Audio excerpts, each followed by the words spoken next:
to help us answer these questions, we have Vincent Egan, co-founder and chief executive of Maui Studios in Aotearoa, New Zealand, Margaret Grenier, executive and artistic director of dances of Damelahamid in Canada, Halay Turninghart, program director of Yuchi Language Project in the USA, and Kera Sherwood-O'Regan, impact director, Activate Agency, Aotearoa New Zealand. Thank you for joining me.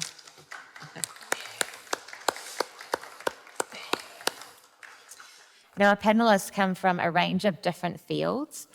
So we're going to start them off with a question that was inspired by something that Dr. Lee Francis IV said yesterday.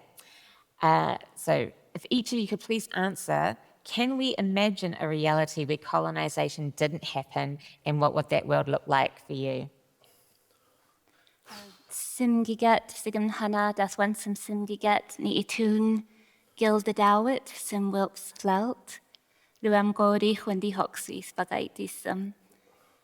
For me, within my territory on my father's side, I am Gitxsan. And for us, within my grandmother's generation, she grew up within a pre-colonial context, so our history of colonization is quite short. When I think of a reality without colonization, I really think of her. She was a woman with an incredible amount of foresight. She saw changes that were to come, and I think that by keeping her close to my heart, I feel that that is, for me, how I can see where we would be, still non-static, still ever-changing, but coming from the ways of knowing and understanding of our people. Margaret. Fasan anze sala hale ezeti abede pole anzedi nechi sanle shtaha e yuji hale anzedi gantwede nande yuji ha keda zoyaha keda nande zio toto ina yuji ha ele odi gantwede lechi asogwa shtaha en. Yes, I really appreciate this question, and it's almost emotional to think about because of the way our lives are shaped by colonization, and my work especially through language revitalization. So my first thought is all of our children would be speaking our language as their first language, and our people would be living in community, in communal wealth systems, and in sustainability in connection with the land, eating our traditional foods, living in health. I think of matriarchy in our history, as well as equality. And in our own language, we don't even have a word for colonization. So the language really provides the framework for how our people live. And these concepts don't even exist. Racism, misogyny, dehumanization, none of those words exist in our language. So I can just imagine a life without those things, and it almost hurts the heart to think about. Sanlaki asota. Kera. Tēnā koe. Tēnā koutou ko Kera Sherwood-O'Regan tōku koe, he rea hou no te wai pounamu no Awarua me Moiraki, e noho nā hou kei o tautahi e naine. Nō reira, tēnei te mihi kia koutou katoa. Assalamu alaikum.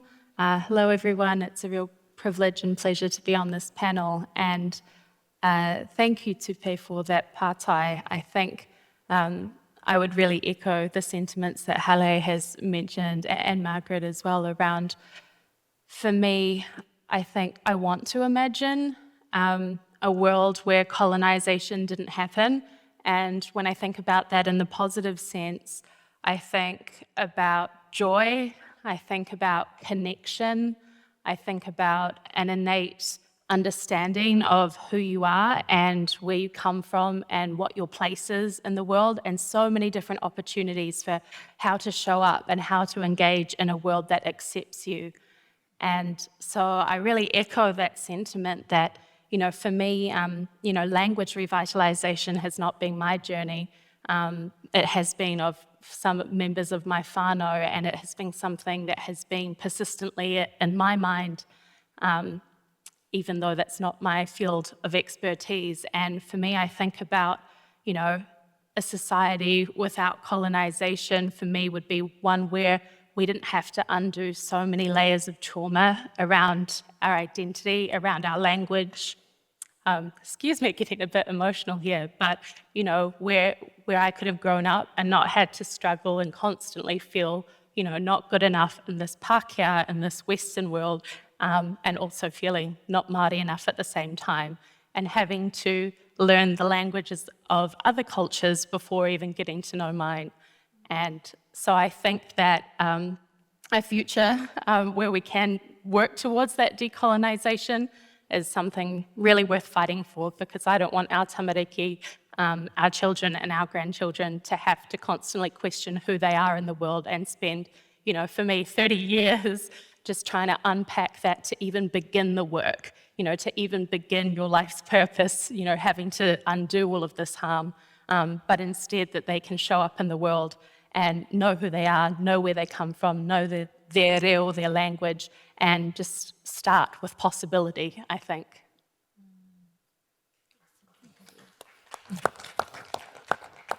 Massive. I think it would be a really beautiful place to think about it. Had the privilege yesterday of going out and checking out the Emirate Mobility Pavilion, and it was really awesome to see the track journey of like where it started off with their wise people having kōrero around a cup of tea, visioning what the future could look like, and kind of their mystic abilities and kind of future foresight sort of things. It was amazing to see how their history had evolved. And I know that has like colonial views and colonial input into what's happened here in the Middle East, but I imagine it being something similar to what they've done here, where it's like things have consistently evolved, access to things like trade, merchants, and technology would have been more of a constant, and it would just have continued to evolve to being a spacefaring nation. Having access to some of the similar technologies that are emerging today, but a lot of the lens they would be looking through developing those things would be that Māori lens, that tikanga, that cultural involvement, and so it would have that really unique Māori flavour to it. But yeah, I kind of feel like there's a lot of resonance between us as a people and what's happening here in the Middle East, and yeah, it'll be definitely a super exciting place. Like, speaking to your point around how we're repairing all this trauma and all this bad stuff that's happened, and so much energy and resources gone to like fixing all these broken things. Imagine that same amount of resource and energy gone into moving forward and taking us to those newer heights and those newer places. And so, yeah, it'd be quite similar, but it'll just, our accessibility and our innovators would just be on like these whole new tiers of technology. So I think it'd be a really exciting place. And it's not to kind of say that that's something that's unachievable. I think with events like this, where we're kind of getting on the other side of what colonization has done to us, so it's a really exciting future. And because we're having these sorts of conversations, we can accelerate it back to that point where it's going to be really amazing for us. So yeah, that's what I think the future's going to look like for us. Well, thank you all for painting that picture. I got a very strong sense of language being a core component of what that reality would look like, that alternate reality would look like, and also the Indigenous flavour. So my first question is to Halay. How does having your language affect the types of stories that you can tell about the past, present, and future? Hom sanlake asota. Zio toto ina sahande de ile odogwa. Nande ohahani ina kala odzogwa. Ototo ina odota ke enchi. Ileo yutndadita. This is something that I think about a lot because my role is to carry forward the fullness of our ancestors, of our history, and our language is an oral language.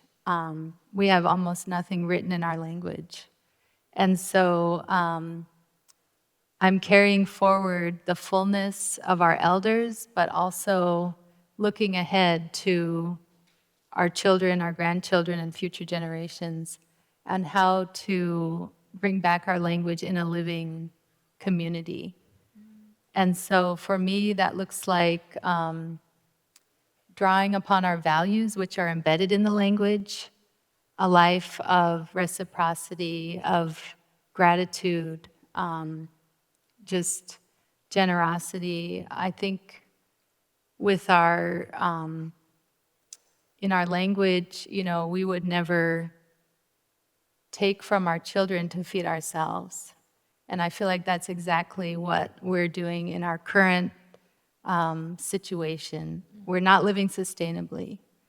And our children and grandchildren will pay for our lifestyles. And I feel like this never would have happened if our indigenous knowledge was guiding our lifestyle. So those are some of the reflections from my experience, knowing our stories and all of the wisdom.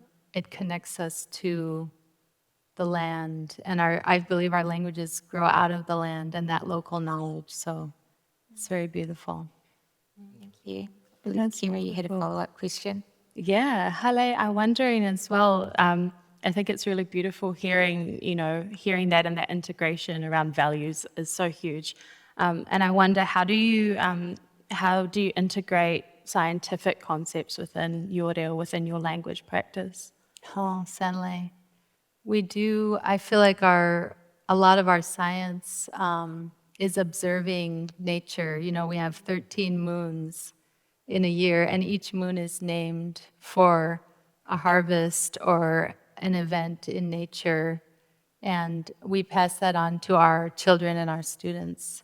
And that's the kind of knowledge that guides our work. And even our origin story, in our own language, we're called Zoyaha, which means children of the sun or offspring of the sun. And our people were formed from the sun's blood falling to the earth. And it's through that story that we understand life science, if you will. And in Western science, everything is kind of dead and it's all matter. But in our framework, in our language worldview, the sun is a living being, and that's grammatically marked in our language. There's a pronoun for each living being. And we call animals, so-called animals, have that same pronoun, as well as humans. So there's a completely different understanding of life and how we relate to one another. When you think about the sun and stars as persons versus things, and when it's even saying, do you have a dog? You would say, Zini awayo dantle. Do you put a dog? Because you don't own that being, that person. So this is the deep knowledge that's only through our language, and that's my passion, is passing that on to our children and youth and offering that alternative perspective to the colonial language. Thank you. So moving on to another type of communication, Margaret, as an artistic director, how does dance communicate intergenerational knowledge? Our dances are inherently intergenerational. Not only does the practice bring together our elders and our young people, but it also is something that brings together our ancestors with our descendants. Our very origin is interwoven with our future.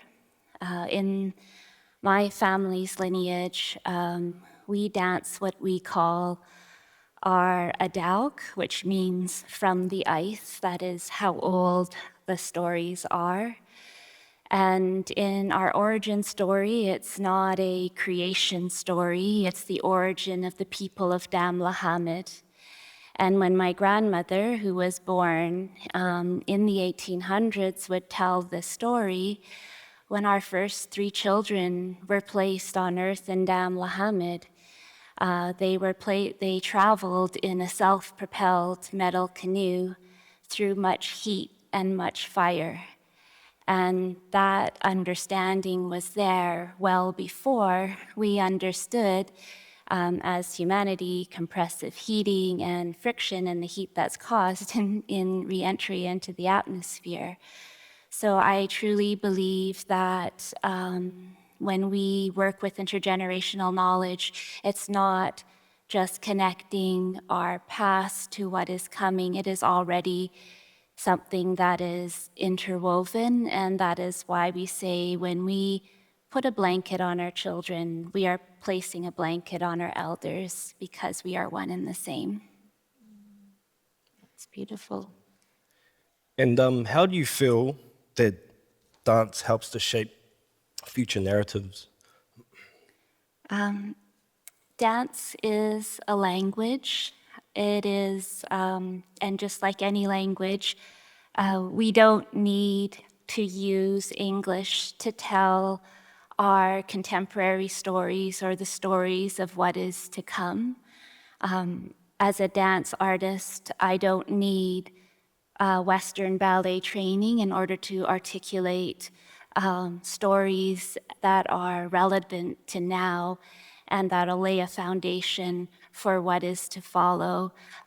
It is important that this be shared within our own language of movement, within our own songs, and within our own oral histories in a tangible way that is done without compromise, so that this is a continuation of how we have been teaching and always have been teaching and have always been passing on this knowledge.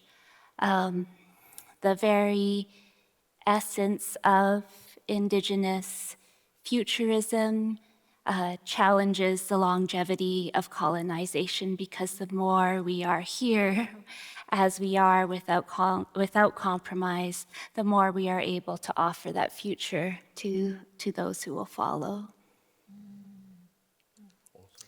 Yeah, living without compromise. Love that. Kera, can you tell us about your work, which has been focused on bridging Indigenous people's rights and the rights of people with disabilities? Yeah, sure. So I think for me, these are two really interesting identities that I've had to navigate in my lifetime, amongst others. So I run Activate Agency with my partner. We're a social impact agency that specializes in creating change, creating movements and campaigns. So essentially trying to create the future that we want to see through campaigning, community work, social innovation. And we particularly focus on this intersection of Indigenous rights and disability rights, because we really believe in that saying, nothing about us without us, which has been the catch cry of the disability movement for many, many years, and also is used in many Indigenous spaces as well. And so for us, it's really important that if we want to create this future and if we want to address the problems in society that affect our communities the most, then those solutions have to come from within community.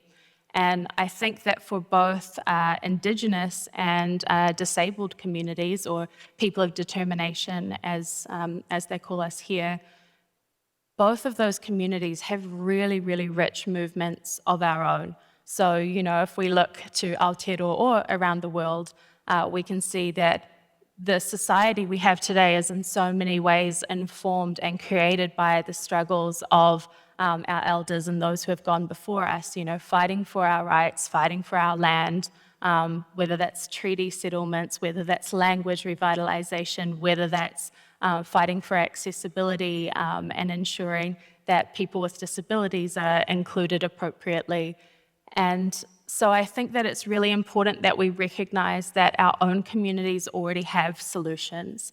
And oftentimes when we talk about futures or futurism, oftentimes people talk about a future that doesn't include us, and we're not even represented. I do a lot of work in the climate space, and I see all of these, pictures put up of, fantastic cities that are developed, that are eco-friendly and sustainable, but they're not accessible, and you don't see a single disabled person represented in them, and you barely see any Indigenous representation in them either. And so I think it's really important that we recognize that our communities already have the solutions, and the key for me is really around making the space for those solutions to come forward. Because I think, as we've already sort of discussed, colonization in so many ways has put these layers that we're now having to sort of peel back. And really, we don't want to be trying to create the same future, through that same lens of colonialism, of ableism, of racism. We want to be creating that space so our people can do that for ourselves. And I think that when we do that, we come up with solutions that are better for everybody as well. Because, within Te Ao Māori, for example, we don't have the same maybe stigmatizing approaches to disability. We don't necessarily have the same investment, or we haven't, historically had the same investment in very capitalist understandings of ability and disability and what people can and can't do and how we can contribute. So I think my work is really just trying to make space for our communities to speak for ourselves and to be platformed so that we can create that future that is inclusive for our communities and more inclusive on the whole as well. I really appreciate what you're saying about inclusivity and needing a place at the table when we look at the future. And I know climate change is such a huge concern. And could you tell us a little bit about what your community futures look like in the face of climate change? Yeah, absolutely. So I think we've had quite a few conversations over the last few days around that intersection with climate change. And of course, we know that Indigenous peoples are disproportionately impacted by climate change. We're already having to talk about, in Aotearoa, our marae, our, cultural gathering places and meeting places. In my area, are often on the coast, and are we going to have to move them? How do we respond and how do we engage when our wahitapu, when our sacred places are going underwater? How do we ensure that our communities are safe in the face of climate disasters? And as well as Indigenous peoples being on the front lines of climate change, that's something that is very true for the disabled community as well. And of course, especially true for those of us who are Indigenous and disabled and hold those multiple identities. And so I think that point around, being at the table, getting into the room is really important. But what's most important to me is that we actually change the structure of the room once we get in there, because we know that the room is not accessible, it's not inclusive, it's often very determined by very Western, very colonial cultural practices and ways of decision making. So I would love to see that we have more Indigenous and more disabled representation, but that we move beyond that representation and say, actually, it's not enough for us to just be here. We actually need to be leading this process, and we need to be shaping this process so that it is more inclusive, so that it is more acceptable for our communities. And I think when we can do that, I hope that we have a future where our communities can be, supported in the face of climate change. I am hopeful because I see what's happening on the ground. But I do think that is something that other communities and particularly dominant cultures really need to make space for, so that we don't see our communities of Indigenous and disabled people becoming expected losses in climate change, just as we have been in the pandemic. I really appreciated what you said about changing what the room looks like. And the discussion we've been having around tech in the last few days is the need to have our people represented so they can help design systems that reflect us. So turning to you, Vincent, as the CEO of a tech company, how can Indigenous people influence the future of tech? Well, I think it speaks to what you're saying around changing what that room looks like, and like the way that we can do that, really effective ways we can do that is by being participants. So like actively participating in what's happening with technology, whether it's, of course, having access to the technologies themselves, utilizing them, creating really amazing things that get people's attention. I think as well as engaging in the forums, in the discussions that are happening with the developers themselves. There was some awesome kōrero yesterday about, and how now the fact that we're at the table and what are the things that we're doing at the table, but also going back to the source of where all the mātauranga and information and knowledge is coming from. That works well from a cultural perspective as well as a technology perspective as well. So if we want to make some real change within what's happening with technology, we need to be working with people who are higher up the food chain in those technology spaces. So like I'm saying, around working with the developers, creating content alongside them, working with them on the projects and things that you want to create. they're more accessible than people think. It's usually just like they have that little chat box on the bottom of some of their platforms where you can just jump on and start engaging with them, going, hey, you can improve your platform in the following ways. Let's have a discussion about it. As well as getting to some of their more corporate tables as well, coming to them with some really interesting ideas around how their tech can evolve, some new innovations that might be able to make it a little bit better, might even cutting different deals and that sort of a thing. If we can do more of that sort of a thing, then we bring our cultural lens with us, I think, like usually, you know, like that's just who we are as individuals. That's an intuition for us. So we'll start bringing those lenses of kotaiutanga and whakawhanaungatanga when we're in those spaces as well and going, okay, your technology is doing X, Y, and Z, but how can we be looking after, your, let's say, for example, your staff members or our staff members? How is this going to be having a positive impact on the wider community and our whānaus? And because you're a customer, you're active, you're creating some really awesome stuff in that space, they're open and they're listening to that because they see that your input, your ideas, even your putia, they're all things that are valuable to them. And they want to do whatever they can to ensure that their customers are happy. So yeah, I think it's about participating and getting stuck in and using it and having your face there and your presence there and your content there so that they can be absorbing it and taking it on themselves. But what they quite often do is profile it. So they'll be like, here's some awesome stuff that's happening that's really different from everything else that's been happening within the organization or their content creators and the like. Yeah, everyone get on board with this, learn more about it, understand what's happening over in New Zealand or Indigenous cultures around the world. And yeah, just really planting your flag and making a real solid statement in those spaces. I think that'll be the most efficient way, in my perspective, to getting the sort of results and that influence that we're talking about. Awesome. Oyaksi, can you also share a little bit more about the importance of youth in our futuristic narratives? Yeah, 100%. I think our rangatahi or our youth, they're already really participating in that space too. So we can obviously learn a lot from them. But when it comes to designing experiences, whether it's designing a game or animation, I've talked about some examples and shown them on the first day. We like to do that with whoever the end user is, as a collaborative process throughout the whole creation process or the pipeline.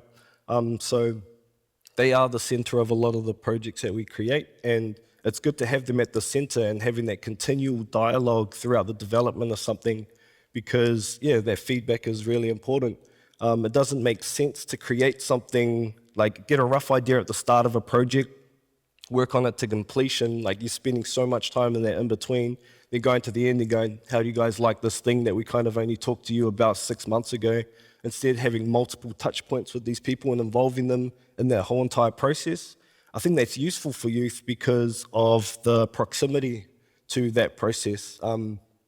Whether it's a super hyper professional looking environment that might be uncomfortable for some, the more touch points rangatahi have with that particular thing, the more confident they're going to feel, the more competent they're going to be, and the more willing they are to want to participate in their own version of those things. It's about demystifying those paths and making them accessible.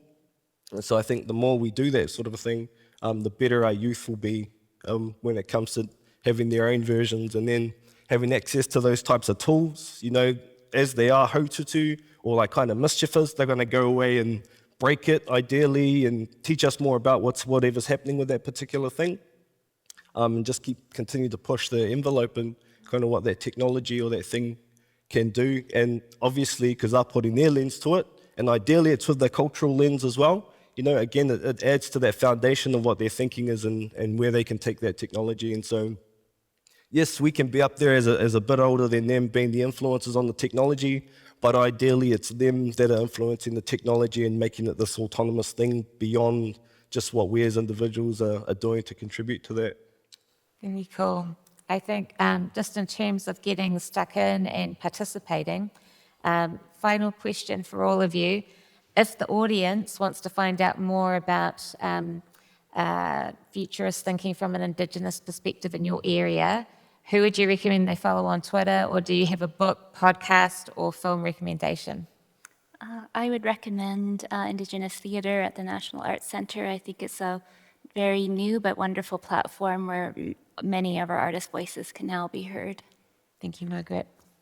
I would recommend sitting down with your living dictionaries, your living encyclopedias. And by that I mean our culture bearers, our elders, our storytellers, our language bearers, language speakers who know our origin stories. And there's really no substitute for hearing it breath to breath in your language. And that's something invaluable. Thank you, Halay. Amazing. I have a really long list, so I'm going to put a plug to say I share about all of these people very frequently on Twitter. So I do actually have literally Twitter lists of this. But I would particularly like to maybe give a shout out and encourage people to check out the work of some amazing wahine Māori that I am privileged to call my friends and co-workers, co-conspirators. Hannah Burgess and Hayley Kuroi in particular, doing some awesome mahi around this, and then online as well, particularly in the States too. I would really recommend people check out the Disability Visibility podcast, book, and project by Alice Wong, who is also very active on Twitter, and then Crushing Colonialism by my friend Jen Deerenwater. Also, Jen is on Twitter, and Crushing Colonialism is amazing, and they have heaps of really, really cool resources around those intersections of dismantling colonialism and dreaming a future that is Indigenous and disabled and awesome. Thanks, Kera. I got a little bit of a cheeky answer. I definitely recommend, and I suppose a lot of people watching today are already following Te Aratini and what's happening with this exhibition and World Expo as a whole. I'm just speaking to like more of an efficient way to do it, I suppose. It's a little bit cheeky, but I'd recommend checking out Maui Studios, .co.nz. The reason I say that, and I actually recommend that people come into direct contact with us and have a kōrero with us, just so that we can cater the sort of content that we're sending your way. It'll be good to have a conversation about your specific needs, and then we can make recommendations based on that. So, yeah, mauri ora whānau. Thank you all.